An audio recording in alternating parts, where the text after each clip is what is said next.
Kia ora, good evening. I'm Dave Gooselink. Welcome to Southern Newsweek.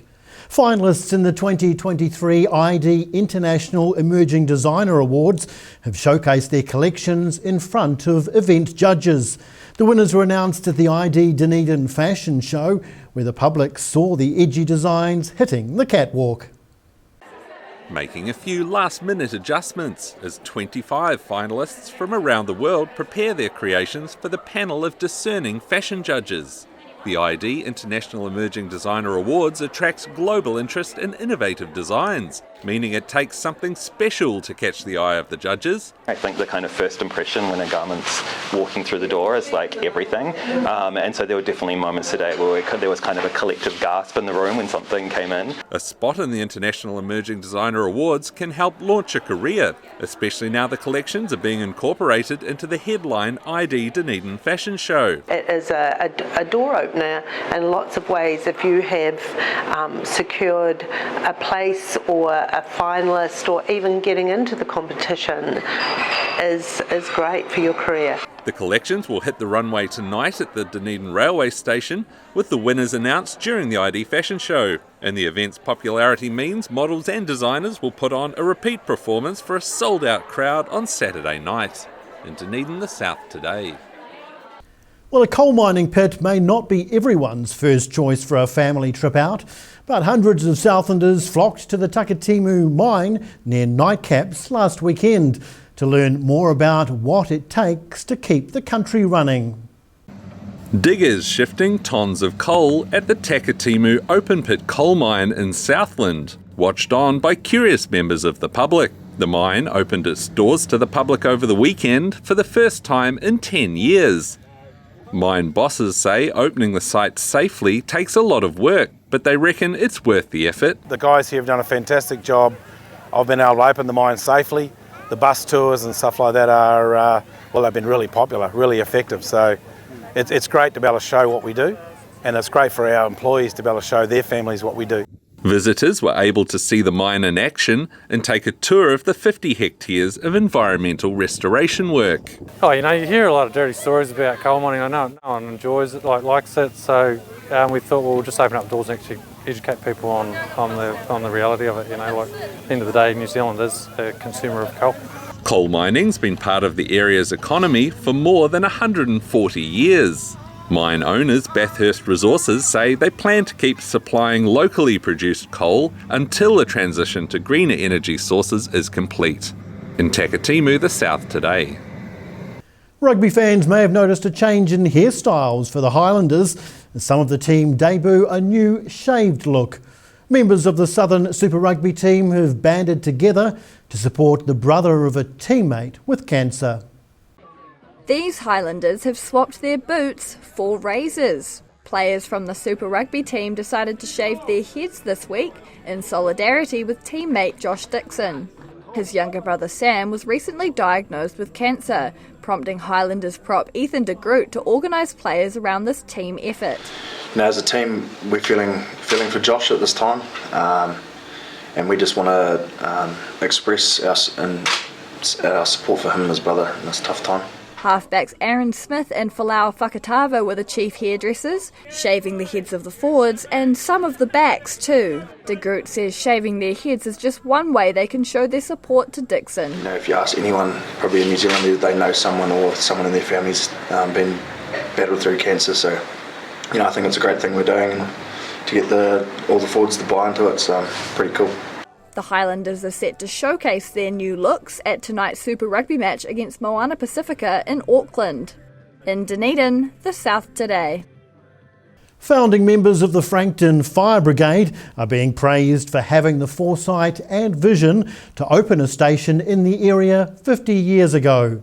Those initial volunteers wouldn't have expected just how much the Whakatipu Basin has grown over the decades, with the brigade now attending an average of 85 calls each year.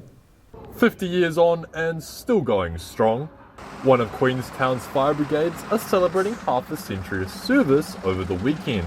The Frankton Fire Brigade initially operated out of a Humbleton shed in the early 70s. The doors to the current fire station in Douglas Street open to former staff and the public.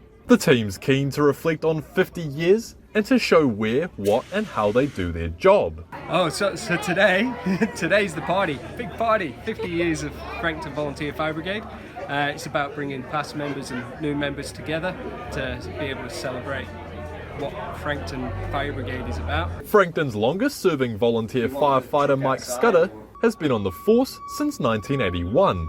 He's watched the local crew and station grow as the Frankton area has continued to grow around them. I had no expectations of stopping here for 42 years, but I guess for something in Queenstown to get to 50 and be well respected and recognised in the community is good. This decorative cake marks 50 years of service and the foresight and commitment of more than 100 volunteers over the years. In Frankton, the South Today. FIRKNA still to come on Southern Newsweek. Dunedin Hospital staff deal with a stressful trauma exercise, but a very willing patient. And looking back at Dunedin and Invercargill's celebration of motorsport.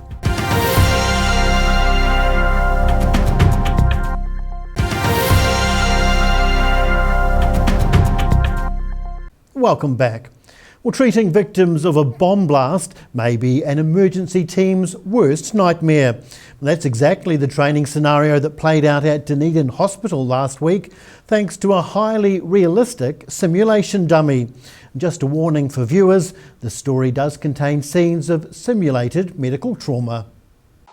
A team of Otago emergency specialists rushing to stabilise a critical patient. This is just a simulated exercise, but teamwork and urgency on display is very real. We ran through a patient who suffered significant trauma following a blast injury. At the centre of the action is a realistic medical mannequin worth $150,000.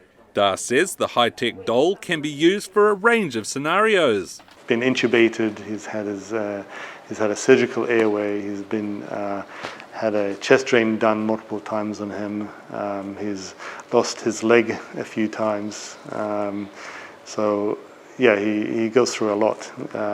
He's quite robust. The training exercise was organised by the Otago Clinical Skills Laboratories, a collaboration between Dunedin Hospital, the University and the Polytech. We want to train other people so that they incorporate simulation into their education programs. The team passed the exercise with flying colours, equipping them with valuable skills and experience for when tragedy really strikes. And the Clinical Skills Lab team are hoping to expand their training capacity when Dunedin's new hospital build is finally complete. In Dunedin, the South Today. Motorsport fans filled Dunedin last weekend for a few days of dirt roads and hard racing. The Otago Rally attracted drivers from around the world and even from different sports, with one racer reaching a new milestone as they brought home the gold.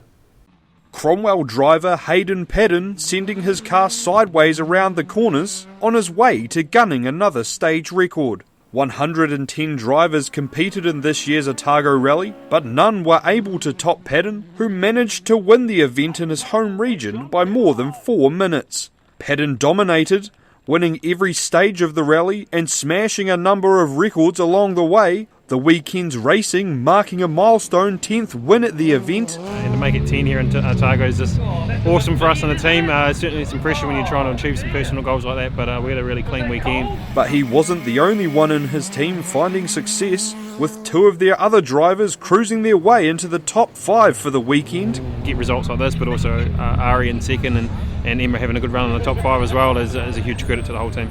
Meanwhile, BMX star Sarah Walker found success early in the weekend before she skidded off the road and crashed on day 2. But her team was able to get the car fixed quickly, allowing her to compete the last 2 stages and cross the finish line, giving her a satisfying rally experience. From the highs to the lows and back again. So to be here at the finish, that was one of my goals. The other one was to have fun, and I've definitely ticked those off.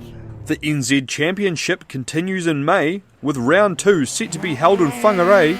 Walker already keen to find a way to get back behind the wheel in the future. In Dunedin, the South Today.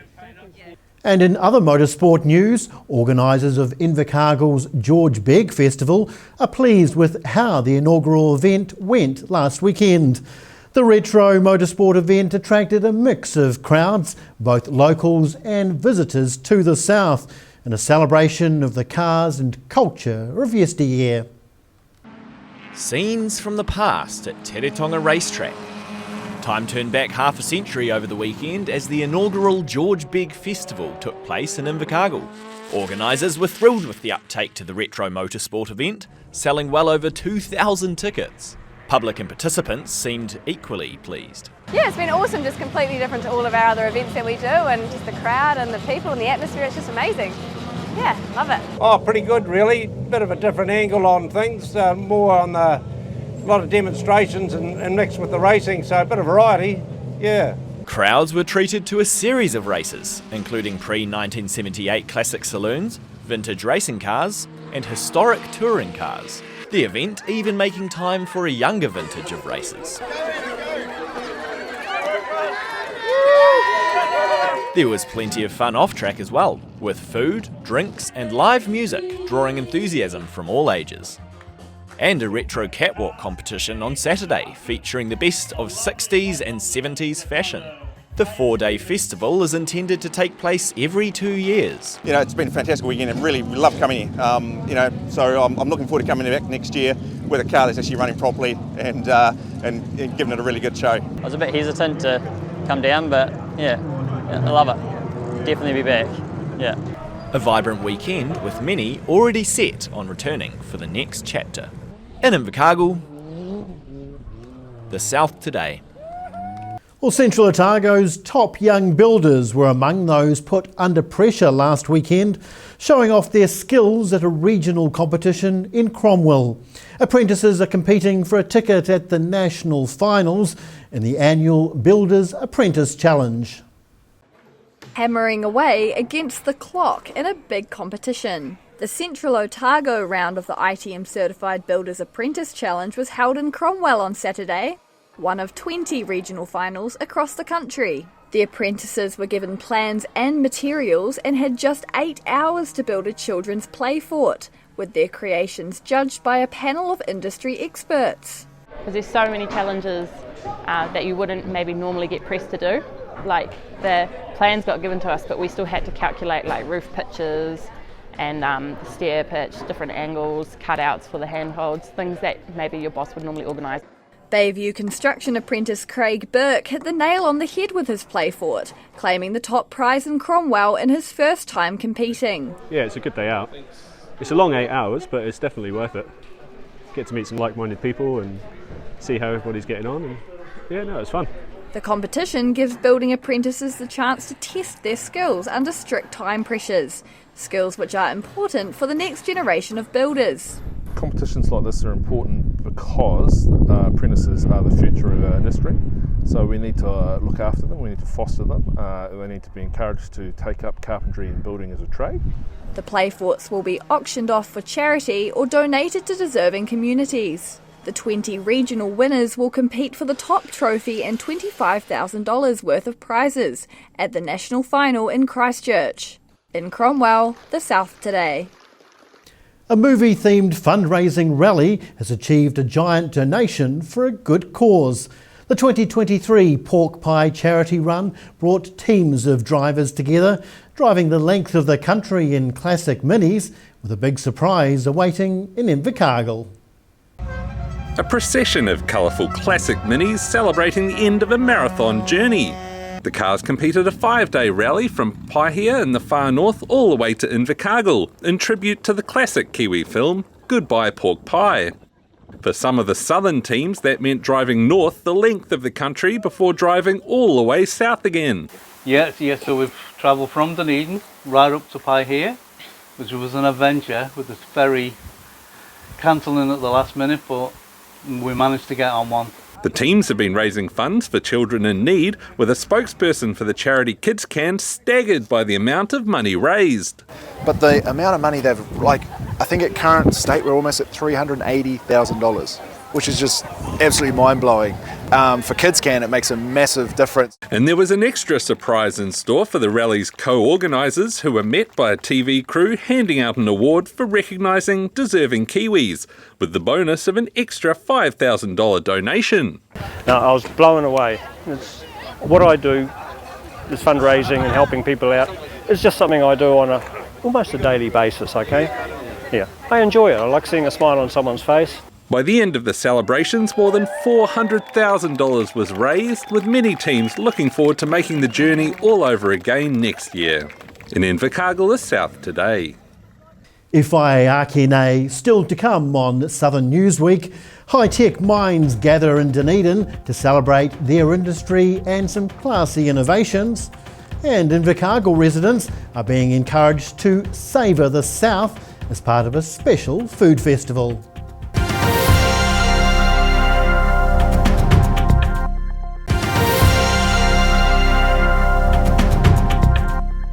Welcome back.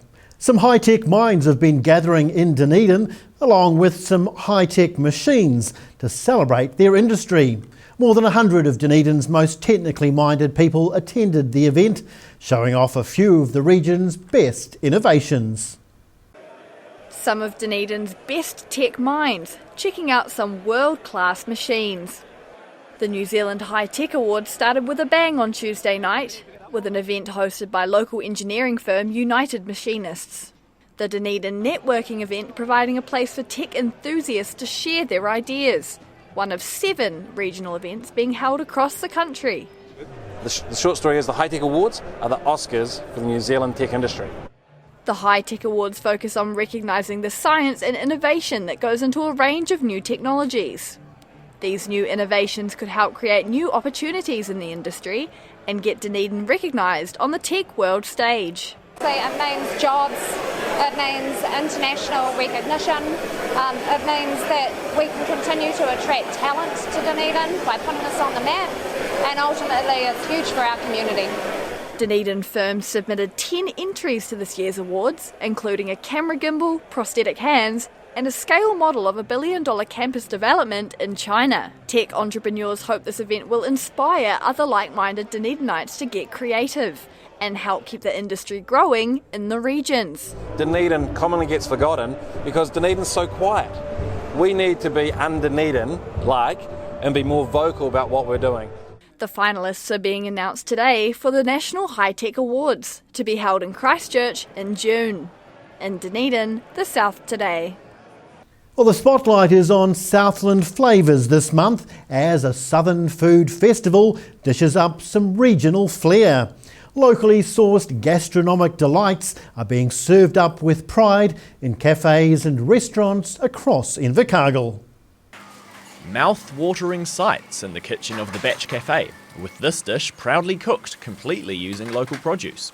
The eatery's one of a number of local businesses taking part in this year's Savour the South festival.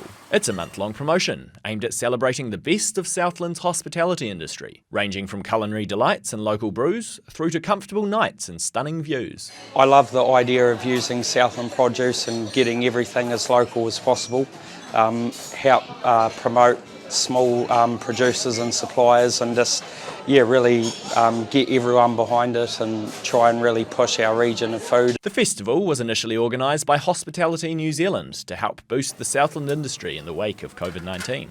Savour the South is now into its 3rd year, serving up a smorgasbord of choice. Wilkes believes it also challenges people to think local. Yeah, I think it's a good concept, it's a good idea, and it really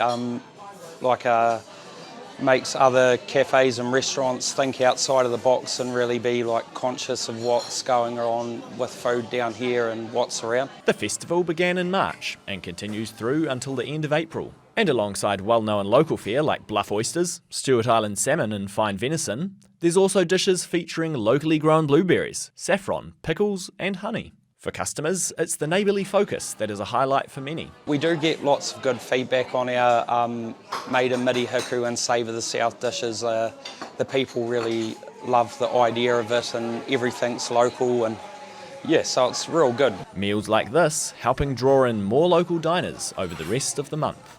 In Invercargill, the South Today.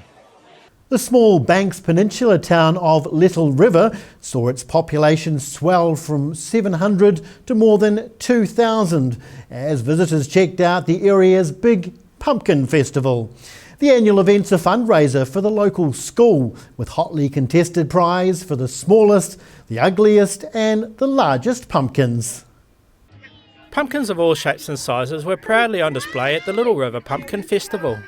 It's an annual fundraising event for the local school, which has grown to become the second largest pumpkin festival in New Zealand, attracting thousands of visitors from around Canterbury. The festival was started by a group of locals back in 1996. They had a little competition between themselves and invited more friends and then held it down in the public car park in Little River. It decided to get too big for the car park, so they moved to the Domain, and we've just grown and grown ever since.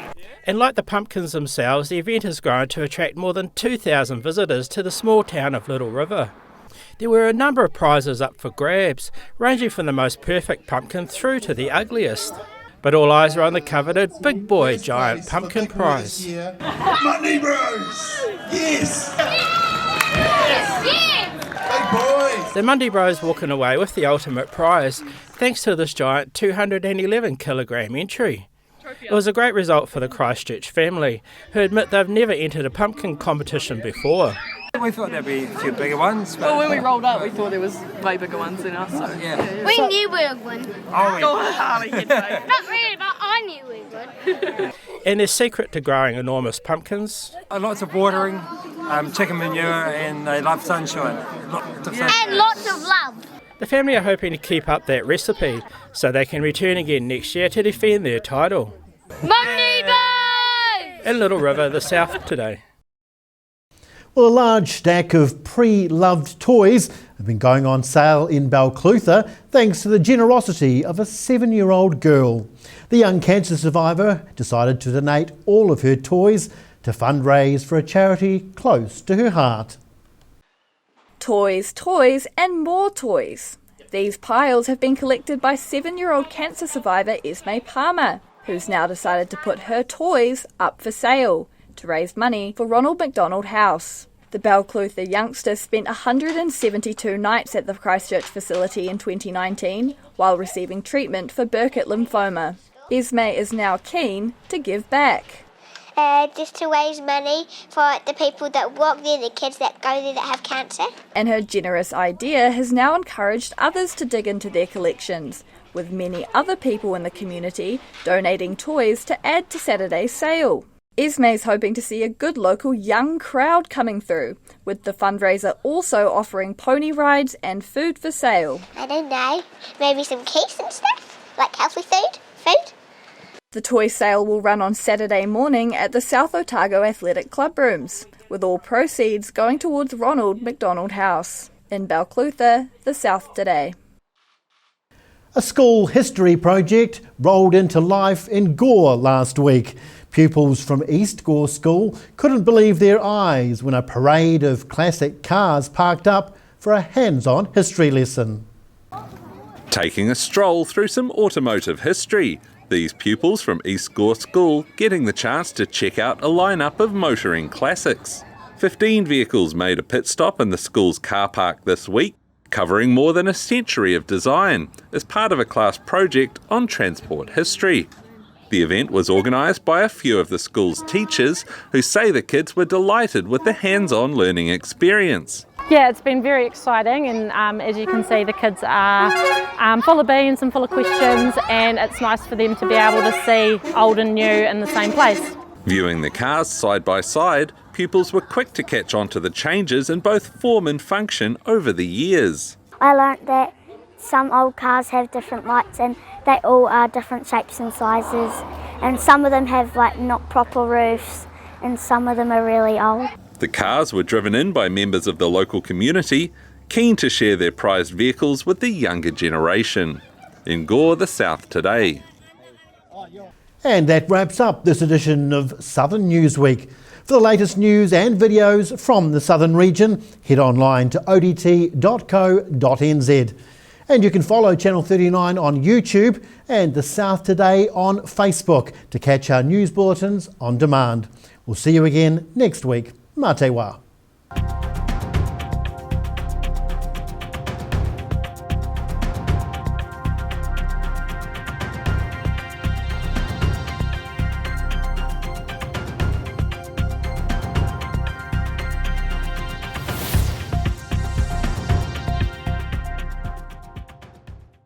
Public interest journalism funded through New Zealand On Air.